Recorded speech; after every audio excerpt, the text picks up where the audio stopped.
Ay, yeah. Ay, ay, ay. Miracles come while we in the fight. Don't give up and hold him tight. You will have a visible battle scar, but never forget who you are and fight, fight, fight. Hello, and welcome to Embracing the Fight. I am Erica Lamar, your digital creator and host. And hopefully, you've been watching me since January, but if not, you got to catch up. I saved all these episodes just for you. So please take a moment to go to YouTube, click like, click share, and subscribe to the YouTube channel Embracing the Fight so I can help get my message out to millions of people. Also, if you take a moment, if you just listen to the podcast on Apple Podcasts, Samsung, Spotify, there's like 35 different channels that it comes on. If you listen to that channel, please, please, please subscribe to those episodes as well. Today is an absolutely astonishing show for me because I sit and look at my life sometimes and, some things that bother me and some things that concern me after hearing his story and seeing and talking, with him to prepare for the story, it's like, you have nothing to complain about, nothing to think negative or crazy about, none of that, nothing. You just have to live, you have to do, you have to think, you have to make every day better with your life.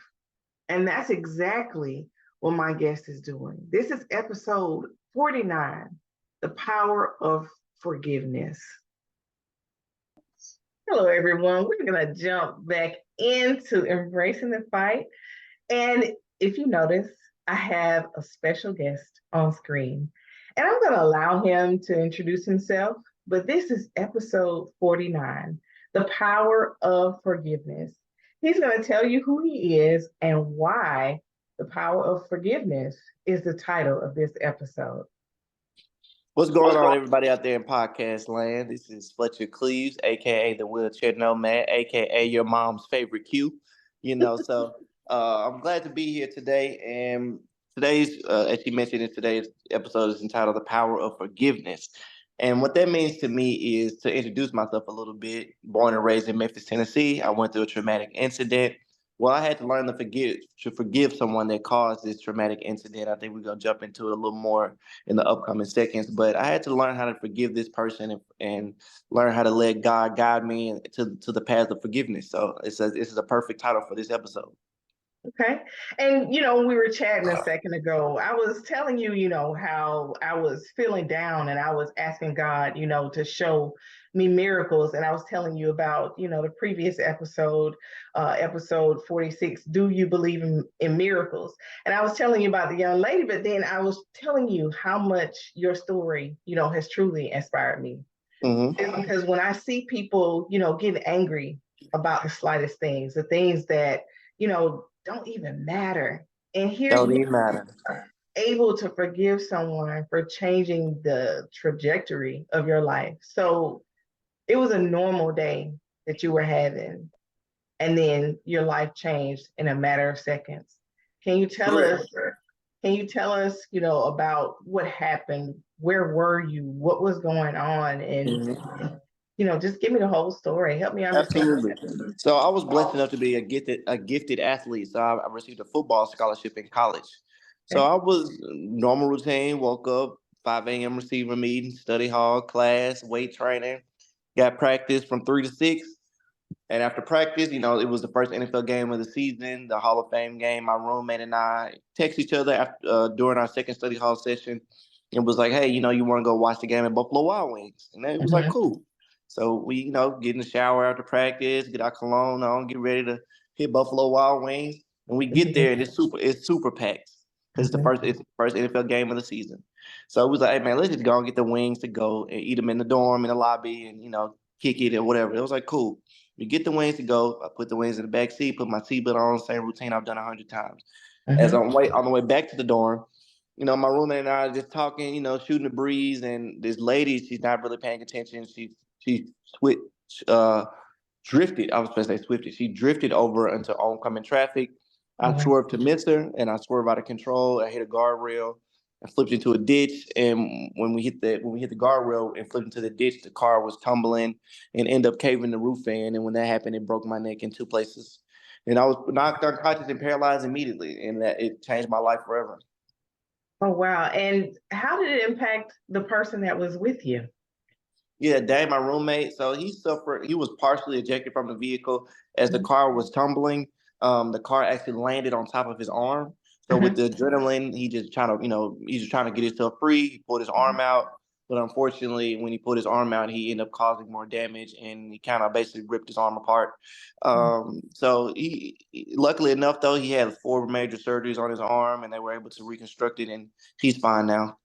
Okay, so in the moments when the accident was starting to happen, do you recall anything that you said or anything that you thought at that moment? When the accident was happening, first of all, the car I drove in high school did not have power steering. Oh, wow. So I drove a 1988 Suzuki Samurai. Mhm. It was a stick shift too. So I was driving, no power steering, you have to really put some force. Exactly. Like you really got to put some muscle behind it. And I drove that car from 10th grade to 12th grade. And then when I graduated, my parents were saying, hey, if you get a scholarship, we'll buy you a new car. Because they knew that car wasn't gonna make it on the road and college. It's a little bitty 1988. There's some for a high school student. But I say that to say, when I got the new car that had power steering, and just my instincts kicked in, and I jerked the wheel too hard because I'm so used to doing it forceful with power steering. So I just jerked the wheel too hard. When we were spinning, we hit the guardrail. And to answer your question, that I remember thinking anything, I remember hitting that guardrail, and as we were in the air, I remember saying, like, you know how you kind of brace yourself for impact?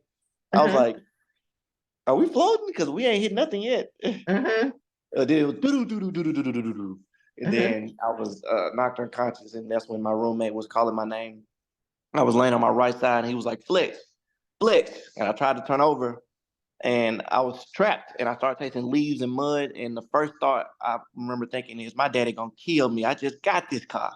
Oh, wow. Not knowing that this car was the least of my worries, Right. Yeah, I'm just, 18 years young. I was like, man, I just got this car. I'm going to get in so much trouble.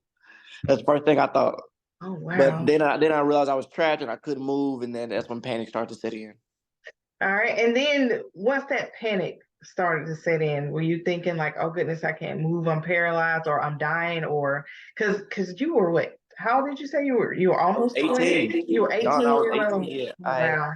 I was gonna turn 19 in December. It was the September prior to that, so I was 18 and 9 months old, or whatever you want to call it. Okay. Because your birthday is coming up soon. What? 12, Yep. 12? 12, baby. Mm-hmm. Okay. But at that moment, you're 18 years old and panic sets in. Is the panic because you feel like you are losing your life, or are you thinking about all the things that you may lose if you aren't moving? If you're paralyzed? I didn't think I was paralyzed. What I thought my legs were broken, because I was like, I can't move. I was like, something ain't right. Like, my legs must be broken. And then Dane was like, Fletch, I gotta go get help. I'll be right back. Then I started crying. I was like, bro, don't leave me down here by myself. I don't want to die, because I didn't know if I was losing blood or if I was, I had an internal bleeding or anything. I just know that I didn't want to pass out in this ditch by myself, trapped in this car. So I was like, please don't leave me, bro. Please. He was like, I gotta go get help. I gotta go get help. And then that's when the EMT and the ambulance came and kind of pulled me out and put me in the back of the ambulance and started asking me all these questions. Do you know who you are? What's your name? How old are you? What street you live on? What's the day of the week? Can you say your ABCs? And I'm getting all these questions right. And then the ambulance, the EMT says, I want you to move your right leg. Then I move my right leg. Then she says, I want you to move your right leg. I said, I did. And she said, move your left leg. And I was like, okay. And she said, are you moving your left leg? I said, yeah, I'm moving my left leg. And that's when I realized, I was like, because as I mentioned, I thought my legs were broken. So I'm like, they must be super broken now, because she keep asking me to do stuff. So I was like, give it to me straight. And she was like, well, you look fine. You don't have any visible broken bones. I was like, really? She was like, yeah, you're not bleeding or anything. I was like, really? She was like, yeah, but we think you have a spinal cord injury. I'm like, what does that mean? All I know is playing football, the worst thing people tell you is keep your head up when you're tackling, because you break your neck. So telling me I have the worst possible injury I've always been afraid of my entire life, I immediately start crying again and not knowing what's going to happen or what does this mean or anything. Oh, wow. So at this point, when she's telling you to move your legs, are you physically feeling it inside, or is it just the response from your brain that's telling your leg to move? You're thinking that it's moving. I'm thinking it's moving. I'm thinking because, like I said, like I said, I've been moving my legs since I was 2 years old. So move your leg, okay? Like I'm like in my mind, I'm moving my leg up and down, round and round. But to Okay. her, your legs ain't moving, move them. But in my mind, I'm like, they are moving. What are you talking about? Mm-hmm. And at this point, has anyone reached out to your family? Yes, the hospital reached out to my family because I guess they went through my pockets or they found my wallet and ran it through the system and all that fun stuff and found my address. So they called my parents and they were saying, hey, your son has been in a car crash. You need to come to the hospital immediately. And from their perspective, what they said was, well, what's wrong with him? Mm-hmm. And I was like, well, because he's 18 years old, we can't disclose medical information over the phone due to HIPAA law. So we can't give you any information about his condition without his consent. So you just need to get to the hospital. And then my dad says, was he alive? Oh, And I was wow. like, well, we can't let you know that. You need to come to the hospital immediately. So Mm-hmm. they, not knowing what my condition was, making that 2 hour drive had to be a mental, my mom just saying she was just praying the whole way and scared. But Mm-hmm. luckily enough, I end up calling them from the hospital and like, hey, Dad, hey, y'all on the way to the hospital? I was like, yeah, we don't know what's going on. I was like, I was just in a car accident. They say I broke my neck. And my dad said that once he heard my, not knowing if I was alive or dead or if I had a brain injury or if I was, incoherent or whatever, he told from his perspective that once I heard Fletcher's voice and he was talking like he sound normal and like, hey, Dad, what's going on? Where y'all at? Like, you sound regular. He was Mm-hmm. like, once I heard that, everything else we can deal with. Because number one, he's alive. Number two, he's in his right mind. He remembers my phone number. He remembers who I am and everything. So everything else we could deal with. Yeah, it's amazing to have parents like that, to have that level of strength. Because once they got there, and I'm sure as soon as you heard his voice and the calmness in his voice, it helped to calm you as well, right? Yeah. I was just, especially after Black people, something go wrong. Call my mama. Call my mama. So you just been in an accident. You been on the way to the hospital. Call my mama first. Call my mama right now, right now. Yeah. Because I So mean, that's true. That is true because I had like a gallbladder episode a couple of months back, and before the ambulance or anything got to my house, I called my parents and I told my mom, I was like, Mom, don't get upset. I just want you to know I called the ambulance. It feels like I'm having a heart attack. And she was like, oh, Lord. She was like, oh well, Lord. wait a minute, you sound normal. I was like, that's because I'm trying to remain calm, so they get here. And she was like, well, what's happening? And I'm explaining everything to her. So then I can hear my dad in the background, and he sounds just like your father. He's saying whether she's talking, she's all right. Yep. Yeah, that's exactly it. Well, now that I've gotten older, things happen. Hey, Mom, don't be mad or just calm down. What, Dwayne? What?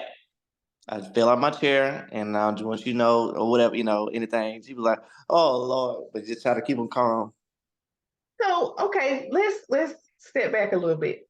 Did you Mhm. know, or did they ever tell you who the person was, at this point, who hit you or who caused No, the they never. accident? Yeah, so because I swerved to miss them, they kept going. So technically, it was a one-car accident. So Oh, they tried to get in, and forensics did their thing and wasn't able to find anything. So there was no, it was, what do you want us to do, Mr. Cleese? We can't find a person, and they kept going. So it's labeled as a hit and run or a one-car accident, and that's when the forgiveness comes in because I know not only were they at fault and they caused the crash, you didn't even stop. Like I know you saw us fly off that road. I know you saw that. yeah. But the only thing that I could possibly think of, if a person is going the wrong way, to start, they could potentially have been like impaired. They could have been drunk. Scared, They could have been scared, a doing, stolen car or something. right. There could have been all, sorts of things. And they figured if I stop, you know, well, if they had the mind to stop, like you're Mm, saying, if they had a stolen I'm going to car, jail. they were like, I'm not going to jail. for this. Because I'm I'm gonna really pray gonna go to for. jail I'm gonna pray now. for 'em. Right. And that's it. And they keep going. So how are you able, to forgive in your heart? How are you able to forgive this person knowing that too? Because I didn't know they left the scene. I figured, they Mhm. stopped or something. No, I mean forgiveness. I just once again I was so young and so full of. I had just graduated high school that May, so I had been only out of high school 5 months, 6 months, or whatever. Mhm. So I'm thinking like I got so much life to live, and not really understanding responsibility and what does it mean to have a permanent disability. When you that young, the world, everything, anything is possible when you're that young. Then you kind of Right. get older, and reality and responsibilities kind of set in, and was like, you know what? Being the president is harder than I thought it would be, or whatever, right? Yeah. So at that age, everything was still I'm gonna be okay. I've never went through any real adversity, Okay. not passing a science test. That's a little adversity I had went through at that time in my life. So not dealing with any real adversity, everything was still a goal and an accomplishment to me. I can still go back to college. I can still do this. I can still do that. Hmm. And as I went through the therapy process, that's when it kind of dawned on me it's gonna be a lot harder than I thought it would be. But I still Okay. chose to have that mindset and accomplish everything I've ever wanted. And when you speak of therapy, you're talking about a physical therapy or mental therapy? I did physical therapy. They wanted me to do mental therapy, but I was like, ain't nothing wrong with me. I'm fine. I remember I know I was taking about 12 pills a day. And then after the second day, I was like, by the way, what is this stuff? Okay, this one's a multivitamin. Okay. This one's for your blood pressure. Okay, I can see that. And this one's for antidepressant. I'm not sad. Well, I need that for it. I don't want to take it no more. I don't want to take it no more. Yeah, And so and that's amazing, to recognize that they give you all this medicine, and you had the wherewithal about yourself to say, I don't want to take anything for something that I don't have. exactly, because the hospitals they just run that hospital bill up. Giving my dad looked at the bill. I think a Tylenol was $75 for a pill, and I mean, luckily we had insurance, but they just gonna give you whatever they want. But at that, with being an athlete and a collegiate athlete, I was very into health and taking care of my body. So taking all them pills, I'm like, what is this stuff? I don't want to take none of this. So how are you able, to keep this charisma? How are you able to? I mean, you're so vibrant, you're so full of joy. How were you able to hold on to that, knowing, how your life has changed and knowing that someone robbed you of that and didn't Hmm. care?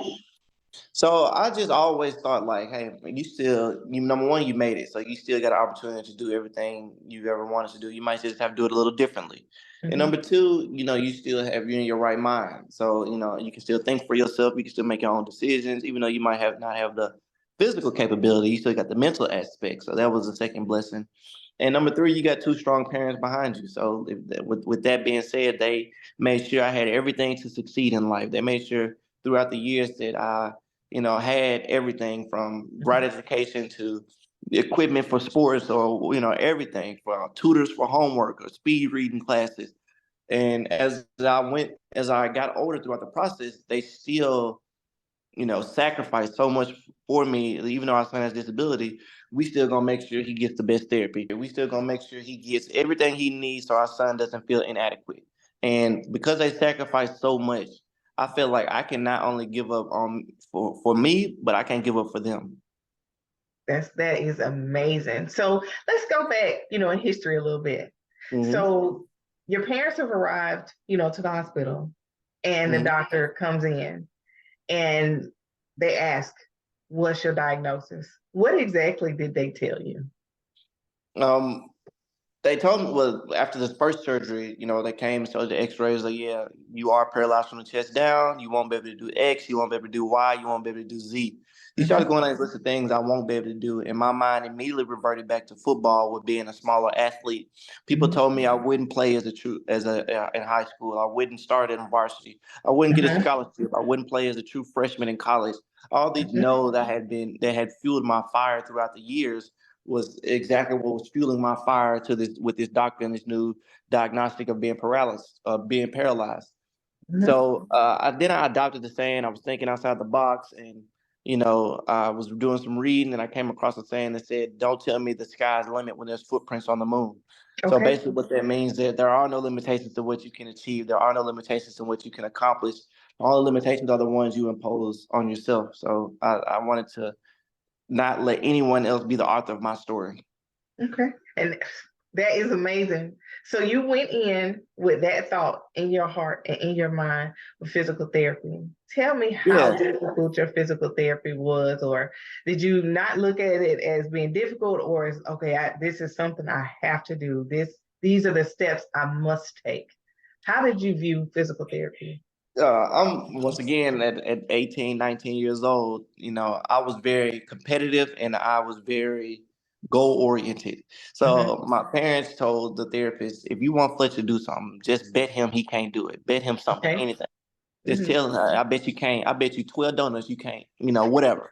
And being goal oriented, I didn't take it like just, hey, do this. Why? Mhm. What is the point? Okay, you want to drive, right? Yeah, I want to I want to do stuff I want to do. What you want to do, Fletcher? I want to learn how to drive. Okay, before you learn how to drive, you gotta learn how to put your seatbelt on, right? True. Learn how to put your seatbelt on. You gotta be strong enough to move your arm, right? True. So we moving your arms. That's what we're doing. Okay, now that makes sense. Okay, now I know to move. I'm moving. I'm doing these weights so I can start driving. So Okay. that type of aspect. And then my therapist was, Fletcher, come on, let's get it today. I don't feel like it. Look here, if you do this today, we're gonna go to Chick-fil-A on Friday. And I bet you can't do it under 10 minutes. Say no Mm. more. Yeah, say less. I love some Chick-fil-A too now. Yeah. Like I said, You just said me being that often. 19, 19, just anything to keep that drive going. I was super competitive. I didn't want anybody to outdo me. I Mhm. didn't want to I didn't want people to think that I was a failure or I gave up on myself. So I wanted to keep trying. And now you're able to drive and you're able to live on your own and do everything for yourself, right? Yeah, well, I wouldn't say for myself. So I do have a CNA that comes helps me in the morning, help me get dressed. She's here for 2 hours in the morning, but after that, I'm here by myself all day. I can figure everything. I can get everything else taken care of. But I have a great support system that helps me if I need help. My father, in his spare time, he loves to cook. Like Hmm. that's his therapeutic getaway. Hmm. He's been cooking since as far as I can remember. My daddy cooked. My mama cooked on Thanksgiving and my daddy's birthday. That was it. That's it. That's it. Yeah. And, every for the month, and my daddy doesn't cook it. So, Hmm. my parents always being supportive. They know I can't cook. So Hmm. I was like, hey, Daddy, look, how about if I buy the groceries? He was like, if you buy the groceries, I'll cook it. I like to cook. I said, okay, Okay. cool. So I got my dad meal press for me, just being having a great support system and things that like that just helped me keep going. Okay. And beyond that, I'm curious. You seem like I said you're a very charismatic individual. Like people are probably just drawn to you like crazy prior to the accident. After the accident, what was it like, with the friendships that you had? Are those people still there or have they Absolutely, gone? absolutely. I still got friends from third grade, so yeah, absolutely. Um, and that's because my friends, then those be the ones that give you the most problems as far as they don't give me no slack. Cause we still kick it, Because we they still know joke. you. They know me. And Hmm. they tell all the time, ain't nothing wrong with Fletcher. Fletcher's just sitting down all the time. He's still crazy. He's still gonna pull pranks on you. He's still Hmm. gonna be, he's gonna be himself whenever the opportunity presents itself. So, and that's exactly true. I'm still me. I'm just sitting down all the time. I love to travel. I love to be a daredevil. So to them, some people that just meet me and they may see, oh my God, your friend's in a wheelchair. And then they be like, ain't nothing wrong with that Negro. Ain't nothing wrong with him. I'd be like, hey man, be quiet. Let that lady love on me. Okay. Yeah. So I'm curious. I always wonder, like when someone suffers a traumatic injury, do like research hospitals and schools ever reach out to you to say, hey, we have this new technology that we'd like to try to help you walk unassisted again? Would you be interested in something like that, or are you just happy with, where you are and you're okay, the rest of your life that this is my story? People have asked me that a lot of times, and I'm gonna be real. I ain't with all that implanting nothing in my brain and going through that. Like I said, my life everything look good to me, you know. Yeah, so I mean, I'm cool. And the not walk, you know, people think would you would you want to walk again? I'm like, honestly, if you were paralyzed, the not walking is the least of your worries. You got to worry about how you gonna shower, using the bathroom, getting yourself dressed, all that other stuff that comes with the now not walking yet, but it's all the other stuff that becomes a problem. So yeah, Mr. Cleves, we're gonna insert a chip in your brain, and you're gonna have to do 6 months of therapy. And nah, I'm cool. I just go to work tomorrow. I'm all right. See y'all later. Thanks. Let me know though. Okay. And when you and I were talking earlier, you were telling me that you use your story to encourage children. So could you give me a little bit more, about what you do with your story to help others? Yes, ma'am. So I've been blessed enough to tell my story throughout the years and turn it into a career. Like you said, being charismatic and people tend to be drawn towards me. I've realized that I'm a great storyteller. So I turned Mhm. it into a career and became a motivational speaker. And throughout that, I've taken this motivational speaking thing to heights I'd never dreamt of. So Okay. I did a TED Talk. I've partnered with AT&T and ESPN. We created a commercial. I've spoken at headquarters during their national sales kickoff and just giving words of inspiration and motivation. So the motivation aspect is for anybody. Like I said, I've done companies, I've done high school, colleges, Mhm. but I also have a safe driving presentation that talks about the dangers of distracted driving, the dangers of drinking and driving, and making smart choices while being on the road. That's tailored towards high schools because just getting a permit. But I've Mhm. also worked with a lot of tech companies in California that are like self autonomous cars, that are these self driving cars, and they're making these programs to kind of eliminate distracted driving. So and Mhm. just being a real world example for companies, it's like, hey, our company Mhm. is creating this program to prevent stories like Fletcher, and we're gonna let him tell your story. Let him tell his story. So I've spoken from the rooter to the tutor. I've spoken to all types of establishments, but I've been blessed enough to travel the country and even the world telling my story. Okay. And if someone wants you to come, say, to their school, to their church, how would they reach you Mhm. to actually get you to come? Yeah, you can reach me at FletcherCleaves.com. There you can find my TED Talk, my AT&T commercial, my book. You can read more about my story. I also have I'm also known as the Wheelchair Nomad. I have blog posts. You can check out me skydiving, doing hotel reviews, doing all the things that you can. Skydiving. Yeah, skydiving. I have a scuba diving video of me scuba diving with whale sharks. So all type of things that you can check out on their website, and that's FletcherCleaves.com. I should be ashamed of myself. I can't even swim. I You look. can't come on now. What you I scared have for? I have to remedy that. I have no excuses. I mean, I never learned to swim because I grew up, Oh, in Macon, Georgia. There's not a whole lot of water there. Not y'all like have pools or something, right? I lived in the woods. We didn't have any neighbors. See, my Nothing like parents. that. See, my parents. I took swim lessons from. I know 5 to 8 years old every summer. So for 3 years, I took swim lessons. So by the time I was 8, 9, 10, I was swimming. And growing up, I mean, I grew up in the South in Memphis, but we got YMCA's and pools and stuff like that. It's a city. And I just tell people, I don't know how did you grow up as a teenager and couldn't swim? Like, what did you do at pool parties and because I'm Nico. thinking about in the summertime, like during the summertime after practice was from 7 a.m. to like 11 a.m. After Mhm. that, we go and see somebody apartment pool or going to see some girls or trying, the girl. We what y'all doing today? We finna go sit by the pool. We coming too. We coming too. If you couldn't swim, like you just sitting out there hot for no reason. But I ain't go to pool parties, so I ain't have to worry about none of that I did. at all. At all. I was in the pool. I know every day in the summer. Every day. Yeah. Okay. Well, is there anything else that you'd like to share? Any advice you want to give to anyone concerning the power of forgiveness? Power of forgiveness. Don't cry over spilled milk. Don't let anyone else steal your joy, your happiness. Because I would say your happiness, because happiness is associated with the happening. Joy Mhm. comes from within. So joy, don't let anyone steal your joy. Because if I were to be angry, that only was going to hurt myself. And I would tell people out there listening, don't live the same year 75 times and call it a life. Do something outside your comfort zone. Do something that makes you uncomfortable. Go skydiving, go to Dubai, go to Europe. do something other than the same routine every day. Wake up, go to work, come home, eat dinner. Wake up, go to work, come home, eat dinner. Wake up, you gonna blink your eyes in 25 years and pass. Yep, that is so true. So true. Well, if you don't have anything else that you want to share, I just want to thank you so much for being so transparent, so open, and Absolutely. willing to come on here because I just basically, this was a chance meeting that was done by divine appointment. Because had it not been for God, I never would have seen your story and requested it if you would come on here. So I'm grateful that you were open, to do that.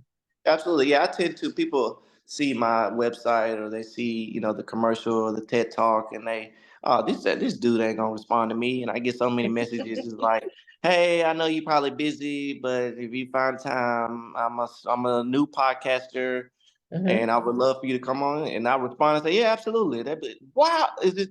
Or Seriously. they'll think, well, can you see if Mr. Cleese is available on the 3rd? I'm like, this is me. I'm me. They'll be like, this is you. Like they think I got an assistant or something.